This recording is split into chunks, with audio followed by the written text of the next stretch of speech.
as I was listening, men's issues are kind of near and dear to my heart.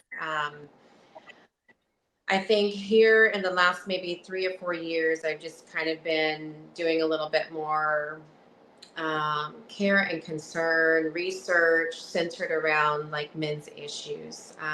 I do counseling. I'm a therapist. I have a lot of men that come my direction. And so I deal with the men who are suicidal. I deal with the men who deal with feeling inadequate, um, don't know how to necessarily, I'm sorry, I'm moving out of the frame. Don't know necessarily how to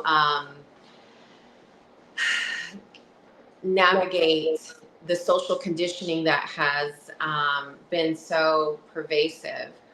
And, for me, when he ran down that list, I was like, whoa, there are some things that I just really hadn't considered. It really hasn't come across my table.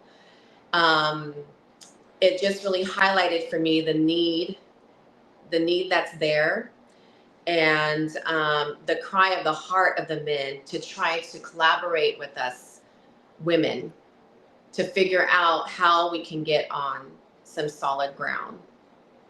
And so I think, for me, these are really real issues.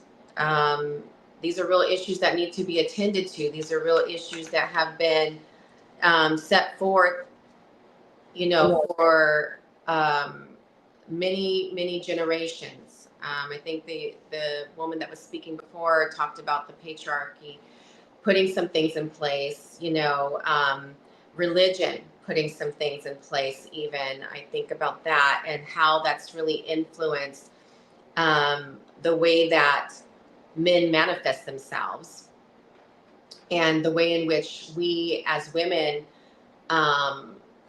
work with our men. So I just have, I think for me right now, I just want to highlight the fact that these are important issues. They need to be addressed so that we can reduce some of these stresses on our men. And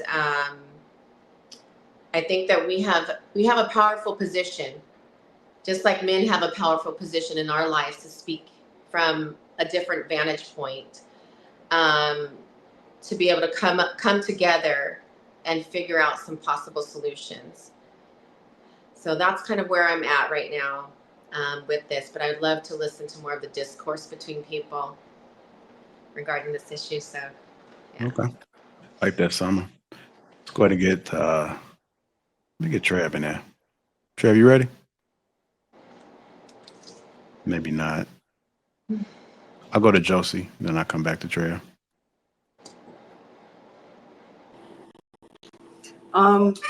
I basically agree with everything he said. So it's just the way that some women treat the men, I don't agree with it. So yeah, I don't have much to say. I agree with everything. Totally. Okay. Brothers, fathers, uncles. So, I used to be a tomboy. I used to have male friends. And so I know what they go through. I hear it. So I understand everything. So I agree with them as well, too. I thought that was a mic drop. You had Oh, no. on the camera. I said, damn, okay. So is there anything that was mentioned that you didn't factor in? I know Summer said some of the things she didn't really consider as far as what men go through. Did anything catch you off guard? I know you agreed, but did you learn anything based off of what he said? Or that had you to further think about like your position or maybe some advice you may give somebody? Not really. All I can say is that women need to do better, and start listening to the men, and things could be like a lot better and easier instead of going against them. Because the problem is that a lot of women are masculine. They're not in tune with the feminine side. So that's the only thing that I can think of right now. But everything he said, I agree. I mean, it's the different age that we live in. So I'm an 80s baby, so I don't agree with a whole bunch of things that's going on right now. So I was raised a lot different. and my morals are a lot, I would say it's a lot better than what's going on right now, you know? Okay. All right. Trev, you ready? Who was that? Go ahead, Summer. That was you? Yeah, I Yeah. had. So I think at the very foundation, what's needed in order to have some movement in this area seems like a sense of safety for the men to be able to bring these issues across our table. Um, we ask for that as women, and I don't think that we realize how much men do need a sense of safety as well, to be able to express their concerns, to lay these burdens. You know, he talked about laborious jobs, right? There's some things we wouldn't do as women, you know, and how grateful I am, you know, when I think of like the men that will go and serve our country. I know there's women that do that as well. Um, but the courage and the strength and the fortitude, um, and all that they have to put into that sacrifice is appreciated. And yet, when they come off the battlefield, they've had to compartmentalize so much and return home.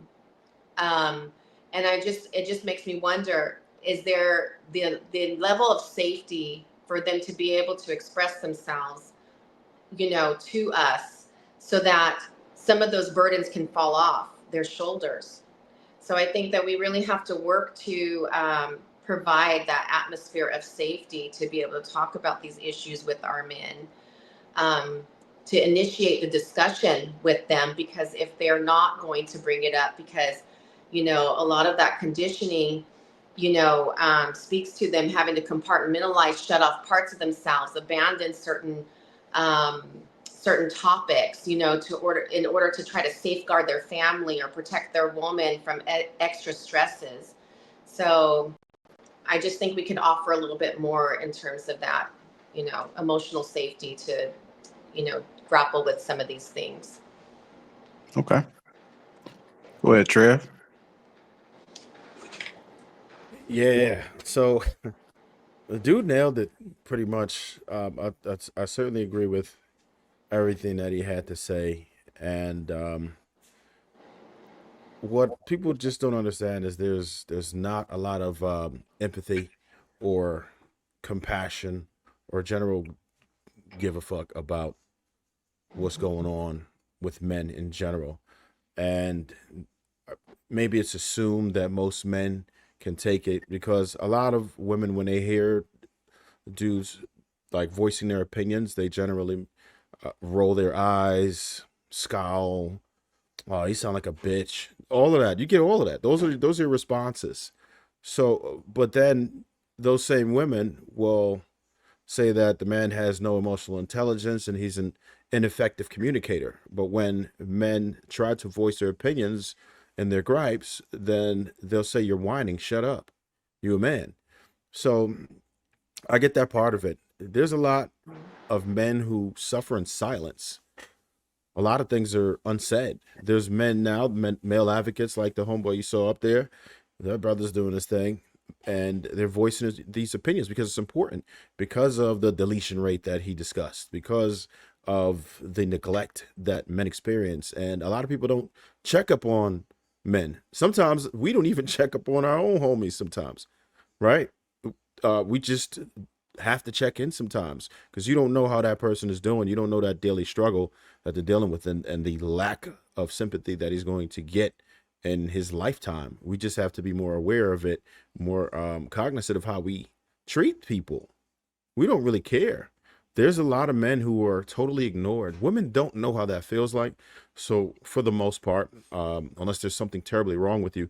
So I understand why you may not really grasp that perspective, but men don't garner the same attention that women do. There are many men who are just lonely and have no one to turn to, right? And it's embarrassing. I've helped a lot of men who are struggling with these things, and it's terrible. Sometimes you have to pull them out of a serious rut because they're not uh, we are pressured to perform. People don't understand the magnitude of the pressure that men are forced to handle and are supposed to take it like a man, pause, every day. That's what we're supposed to do. We are not supposed to cry about it. We're supposed to shut up. We're supposed to do everything. Our responsibility is there. You a man, go ahead and do it. And when we fall short, we are ridiculed, ignored, everything. Some things we can't even help.